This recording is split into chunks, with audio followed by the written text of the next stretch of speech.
The air was crisp that evening in downtown Atlanta, where the towering Grand Royce Hotel sparkled with the glow of chandeliers and camera flashes. Limousines pulled up the red carpet entrance, delivering celebrities, CEOs, and dignitaries dressed in glittering gowns and tailored tuxedos.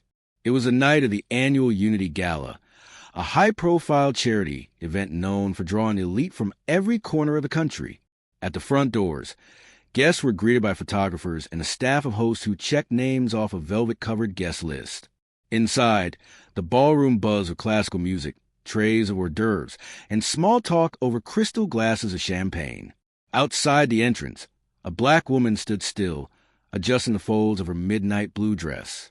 Her natural curls framed her face elegantly, and she held a silver clutch in one hand, the other nervously brushing down her hip.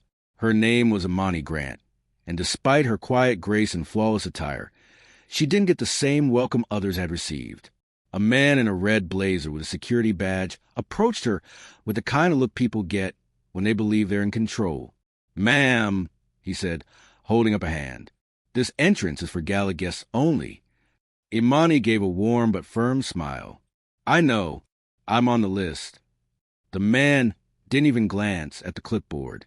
He chuckled under his breath and gave a polite shake of the head, like she was a sweet child who had made a mistake. "I'm going to have to ask you to step aside. The staff entrance is around the back, all right?" Several attendees near the door turned to look, some whispering, others snickering. A tall woman in a silver gown leaned over to her friend and muttered, "She's probably here to serve drinks." Imani's smile didn't waver. She had heard comments like that before, many times. She pulled out a formal embossed invitation from her clutch and handed it to the security officer. Still, he didn't take it. "Ma'am, I've worked this event for 5 years," he said. "I know the guest list by heart." "You're not." A second security officer walked over, frowning. "What's the issue?" "This woman says she's a guest." The first one replied, nodding toward Imani. "She doesn't have credentials." "I have an invitation," Imani repeated, now holding it directly in front of them. "And I am not a staff member." The second officer looked more closely and finally took the envelope from her hand. He opened it, scanned the details, and slowly raised his eyes to meet hers. There was a sudden tension in the air. "I think you should let her in," the second officer said quietly. The first one narrowed his eyes. "Why?" "Because this is Dr. Imani Grant, and her name is at the very top of the guest list." A hush spread across the small crowd near the door. The woman in the silver gown who had been whispering earlier looked suddenly pale. The first officer looked down at the invitation in disbelief, then back up at Imani, as if seeing her for the first time. "You're her?" Imani nodded. "Yes, I'm the keynote speaker, and tonight's guest of honor." Flashback, the road to the gala. 5 years earlier, Imani had been sitting at a worn-out desk in the back of a library, surrounded by legal textbooks and empty coffee cups. As the daughter of a single mother who cleaned houses and worked overtime to raise her, Imani knew the value of hard work from an early age. Her journey had never been easy, and certainly not paved in red carpets. She had attended Spelman College on a full scholarship, juggling 2 part-time jobs while studying pre-law. After graduating at the top of her class, she earned admission to Harvard Law School, where she focused on civil rights and social justice. Throughout law school, she experienced everything from dismissive professors to outright racism in internships where she was the only black woman in the room. Still, she persevered. She worked late nights, wrote groundbreaking papers, and poured her soul into helping underrepresented communities fight back against systemic injustice. After law school, she launched her own nonprofit legal foundation, Voices Unheard, dedicated to protecting marginalized voices in housing discrimination, police abuse cases, and education inequality. She didn't do it for awards. She didn't do it for recognition. But tonight, she had been invited to the Unity Gala as the guest of honor precisely because of the difference she had made. Back to the gala, whispers turned into applause. As the realization spread among the crowd, several attendees stepped aside to make room for her. The second officer handed the invitation back respectfully and gestured toward the door. "Please, Dr. Grant, right this way." Imani walked slowly and deliberately, her heels clicking against marble as she entered the ballroom. The crowd inside hadn't yet seen her entrance, but the whispers from the door were already moving like wildfire. "Did you hear? That woman they stopped outside is the keynote speaker. Unbelievable. She's the one they wrote about in Forbes, Imani Grant, the lawyer." The woman in the silver gown tried to catch her eye as she passed, mouthing something that might have been an apology. Imani didn't break her stride. She was led to a table at the front, just beside the stage. Her seat had a golden place card, Dr. Imani Grant, guest of honor. She placed her clutch on the table, sat down, and looked out over the room, not with anger, not with pride, but with calm certainty. She had always belonged in this room. It was a world that needed time to catch up. As the Unity Gala progressed, the ballroom sparkled with grandeur. Gold-rimmed glasses clinked. Waiters passed silver trays stacked with tiny masterpieces of food, and live strings filled the air with soft jazz. Yet more than a few glances drifted repeatedly toward the woman at the head table, Dr. Imani Grant, who sat with quiet dignity, as if the earlier incident at the entrance never happened. But everyone was talking about it. By the time the program officially began, Imani had already received at least 6 apologies, 3 awkward compliments, and 1 request for a photo just in case she was someone important. She had smiled politely through all of it. From her table, she watched the MC, a well-known news anchor, walk on stage to begin the evening speeches. "Ladies and gentlemen, welcome to the 12th Annual Unity Gala. Tonight, we gather not only to raise funds for critical causes, but to recognize the leaders, the change-makers, and the disruptors, those rewriting the future." A pause. "And this year, we are honored to present our highest award, the Beacon of Justice Award, to someone who represents every single one of those values, Dr. Imani Grant." The room broke into applause. Imani rose to her feet as the spotlight turned to her. She walked to the stage, her posture tall, her pace steady. The same heels that had clicked on marble now echoed on polished wood. Some people in the crowd clapped enthusiastically. Others, especially those who had laughed or whispered at the door earlier, clapped just enough to not be noticed for not clapping. She stood at the podium, looking out at a sea of faces, some curious, some embarrassed, many genuinely eager to hear her. Then she spoke, the speech that changed the room. "I want to thank you all for this incredible honor," she began, her voice warm but resolute. "But I would be lying if I said that walking through those doors tonight was easy." A ripple of unease passed through the crowd. "Earlier this evening, I was stopped at the entrance," she said, pausing to let the words settle. "Not because I lacked an invitation, but because someone assumed, based on how I look, that I couldn't possibly belong." Dead silence. She smiled gently. "And yet, here I am, not as a guest, not even just as a speaker, but as your guest of honor." A few gasps, some nods. "I don't bring this up to embarrass anyone.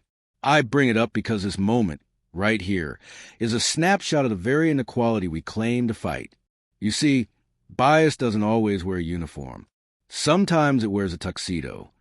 A few uncomfortable chuckles scattered through the room. She continued, "We spend so much time building walls around what success is supposed to look like that we miss the people who have already earned a seat at the table. People like me. People like the young black girl scrubbing stairs with her mother. People who speak up even when the room falls quiet." Now the crowd leaned in. "My journey wasn't easy. I wasn't born into power or privilege. I was born into a world that told me I needed to work twice as hard to be seen as half as capable. And even after all the degrees, all the awards, all the impact, tonight proved that some still don't see me. Not really." A deep breath. "But I don't need validation to know my worth. I know who I am. I am not the help. I am not the mistake. I am the result of generations who dared to hope. I am the reflection of a mother who worked 3 jobs so I could dream. I am what happens when we stop waiting to be invited and instead build the door ourselves." Thunderous applause erupted. Many in the audience stood. Some had tears in their eyes. Even those who had scoffed earlier now clapped louder, hoping to silence their guilt. Imani's expression didn't change. She wasn't interested in revenge. This moment was about more than her. This award isn't just mine. It belongs to every overlooked, underestimated, an unheard person who ever dared to believe they were more. Because we are. And no one gets to decide where we belong but us. With that, she ended her speech and stepped back. The standing ovation continued. Behind the applause, private conversations. After the speech, the atmosphere shifted dramatically. People who had barely looked her way earlier now lined up to shake her hand. A few corporate executives whispered that they'd love to talk about future opportunities. Others offered congratulations loaded with performative guilt. One woman, clearly nervous, approached her with eyes brimming. "Dr. Grant, I owe you an apology. I was one of the people at the door." Imani smiled kindly but didn't offer a way out. "I hope tonight helped you see why that moment matters." The woman nodded quickly. It did, truly. Just then, a young black server quietly stepped closer. "Dr. Grant," she said in a soft voice, "I saw everything earlier. I just want to say thank you. I didn't think people like us ever got this far." Imani placed a hand on the woman's shoulder. "That's what they want you to believe. But we do. We're not rare. We're just rarely seen." Meanwhile, across the room, at a back table, a well-known business mogul sat in silence. He had initially told his assistant that they should double-check who had sent that woman an invite. Now he stared at Imani in awe. His colleague leaned in. "Do you think we should reach out to her foundation?" "We'd be fools not to," the man muttered. She just stole the entire event. But more than admiration, there was something else in his eyes, regret, because Imani hadn't just given a good speech.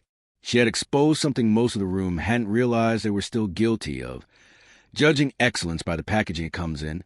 And tonight, that packaging had walked past them all, head held high, because it belonged there, whether they believed it or not. After the standing ovation faded and the final applause echoed to the Grand Royce Ballroom, Dr. Imani Grant stepped off the stage. But the impact of her presence lingered like a thunderclap. No amount of orchestral music, fine dining, or dazzling decor could outshine the truth she had laid bare. People mingled awkwardly after the ceremony, many reevaluating their assumptions, not just about Imani, but about themselves. You could hear it in hushed side conversations. "She made me realize how many times I've looked right past someone. I never even thought about how often we do that. It's just unconscious." But for Imani, the night wasn't about guilt. It was about change. She walked with grace between tables, stopping when approached but never lingering long. Her goal wasn't to bask in the glory of having proven herself. She already knew who she was. What mattered now was what came next. As she approached the exit, a woman in a navy blue pantsuit stepped forward. "Dr. Grant, I'm on the board of the Equality in Education Initiative. We've been following your work with voices unheard. Would you be open to a strategic partnership?" Imani nodded warmly. "Let's talk. I'd love that." Moments later, another voice chimed in. "I'm with Channel 8 News," said a tall man holding a mic. "We'd love to feature your story, how a black woman overcame so much to get here." Imani's expression shifted subtly. "Let's rephrase that. I didn't overcome my blackness. I thrived because of the strength it gave me. That distinction matters." The reporter swallowed his next sentence and simply nodded. "Of course. Thank you." Imani understood the media's hunger for a resilience narrative, but she refused to let them twist it into a tale of pity or sensationalism. She wasn't here to be a token. She was here to be a mirror and a roadmap. The real work begins. By the next morning, social media was ablaze. Clips from her speech had gone viral. Hashtags like hashtag Imani Grant, hashtag She Belongs, and hashtag Guest of Honor trended across Twitter, Instagram, and LinkedIn. Celebrities shared the video. Political figures issued statements praising her grace under pressure. But Imani stayed grounded. She wasn't chasing fame. She was fueling momentum. At her nonprofit small Atlanta office the next day, her team was already fielding dozens of new emails. "Imani," her assistant said, walking in with a stunned look, "we just got a donation of $250,000 from an anonymous donor." Imani raised her eyebrows but didn't flinch. "Make sure it goes to the Housing Rights Initiative." That's where it's needed most. Another team member stepped in. You've got interview requests from CNN, NPR, and Harvard Law's Alumni Journal. Oh, and the mayor's office wants to host a recognition ceremony. Imani smiled but shook her head. Tell them I appreciate it. But let's not get distracted. We've got hearings next week for those evictions in District 7. She hadn't built voices unheard to bask in attention. It existed to serve, to fight for those no one noticed, just like she had once been ignored at that gala door. Meanwhile, back at the Grand Royce, the fallout from the gala had rippled through the event's organizing committee. They were now facing uncomfortable questions from donors, press, and even members of their own board. The security officer who had turned Imani away had been placed on leave pending bias training, a move that sparked both praise and criticism. But Imani had already made her stance clear. Accountability mattered more than punishment. Removing one person doesn't fix the system, she had told a journalist. I want to see policy, not just PR.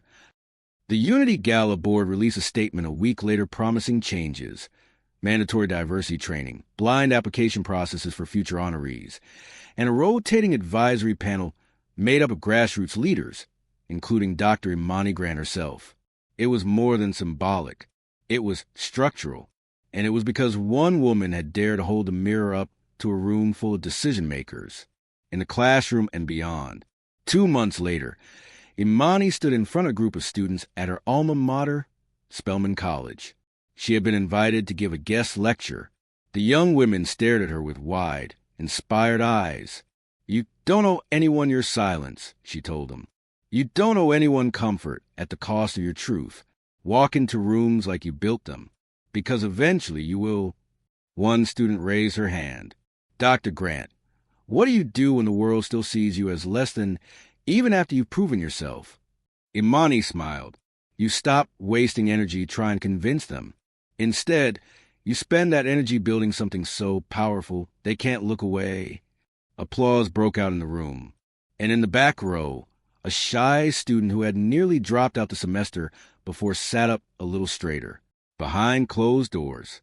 What many didn't know was that Imani had almost turned down the gala invitation entirely.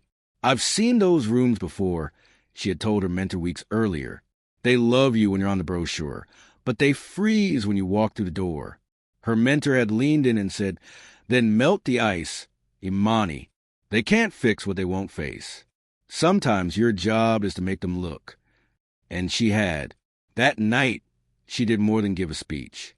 She cracked the ceiling a little higher, not just for herself, but for every woman, every black professional, every child raised on stories that told them they didn't belong in places like that. Now, they could say, Dr. Imani Grant stood there, and so can I.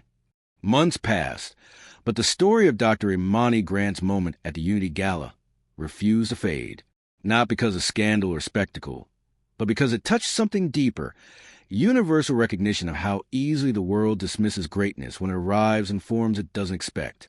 And Dr. Imani Grant didn't let that moment just live as a viral video or a trending hashtag. She turned it into a movement. Voices Unheard goes national. Imani's organization, Voices Unheard, which had started with staff of 5 and a single mission to amplify marginalized voices, quickly became a national nonprofit. Her inbox exploded with requests from universities, corporations, government institutions, and everyday people wanting training, lectures, and partnerships. But she didn't just accept every opportunity for exposure. Imani had a strategy. She launched the You Belong initiative, a 5-city tour focused on policy reform, cultural inclusion, and equity education. She refused to just give talks to rooms full of people who nodded but never acted. Instead, she demanded accountability. At every stop, she brought in community leaders who had long been ignored. Activists, youth organizers, educators, formerly incarcerated individuals, immigrant mothers, indigenous elders. She made space, and in doing so, redefined what leadership looked like. In Chicago, a public school principal implemented a school-wide curriculum shift after Imani's workshop. In Houston, a police precinct restructured its community outreach program. In San Francisco, 3 CEOs created fellowships for underrepresented founders. Imani wasn't chasing headlines anymore. She was changing systems. The woman in the mirror, despite her rising public profile, Imani kept her personal life mostly out of the spotlight. But one night, after a long day of meetings and press interviews, she found herself sitting quietly on her apartment floor with a cup of tea, staring at a photo taped to the wall. It was of her mother, a black woman in a faded nurse's uniform, holding a young Imani on her hip, both smiling despite the exhaustion in their eyes. Imani whispered softly, "Mama, I hope you're proud." She remembered her mother's words. Don't let the world decide who you are. You tell them, every single time. That's what she had done at the gala. And that's what she was doing every day now.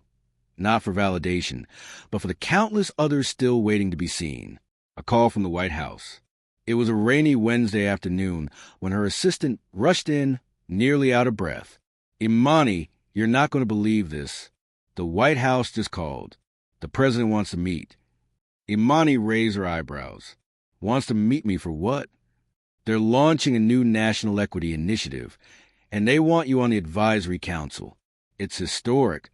Imani sat in silence for a moment, not because she was shocked by the offer, but because of what it represented. Just a year ago, she had been standing outside a ballroom, denied entry based on her appearance. Now, she was being asked to shape national policy. She smiled quietly and said, "Tell them yes, but only if I can bring my team."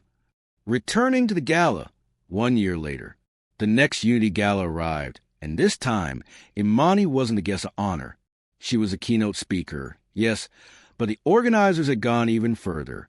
The event had been completely restructured, more inclusive, more community-driven, more honest, and she had helped design it. This year, the entrance to the venue looked very different, gone with the velvet ropes and stone-faced guards.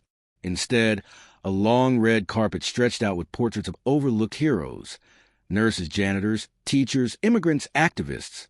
A sign above read, "True honor knows no status, only impact." As Imani walked through the doors, this time welcomed by everyone with open arms, a young black girl waiting near the entrance turned to her mother and whispered, "Mama, that's her. That's the one." Imani paused, knelt beside the girl, and said, "And one day, they'll be saying that about you." The mother wiped a tear from her eye and nodded. "Thank you for everything." Legacy in motion. Imani's story became a case study at business schools. Her speeches were studied in law and sociology classes. She received honorary doctorates, awards, and global recognition. But when asked in an interview what her proudest moment was, she didn't mention any of that. She said, "The day one of our interns walked into a boardroom and didn't shrink. She spoke, and no one interrupted her. That's when I knew it was working." The true power of her story wasn't the drama at the gala. It was how she refused to let that be the end of it. Imani never sought revenge. She sought revelation. She didn't just walk through a closed door. She tore it off its hinges and invited others in. And in doing so, she gave the world a message that would echo for generations. We don't need your permission to belong. We were born worthy. And the world is better when it finally sees us. Epilogue. The guest of honor. Years later, a statue was unveiled in Atlanta's Civil Rights Garden. It was bronze, standing tall in front of a replica of the original Unity Gala ballroom doors. The plaque read, "Dr. Imani Grant, advocate, architect of equity, guest of honor to a new future." Students on field trips stopped to stare. Tourists took pictures. But somewhere in a nearby community center, a young woman with a clipboard and a heart full of fire led a town hall meeting for affordable housing. Because the real legacy of Imani Grant wasn't the statue. It was the movement she started, the lives she lifted, and the belief she planted in thousands. That they, too, belong. And they never had to wait for permission again.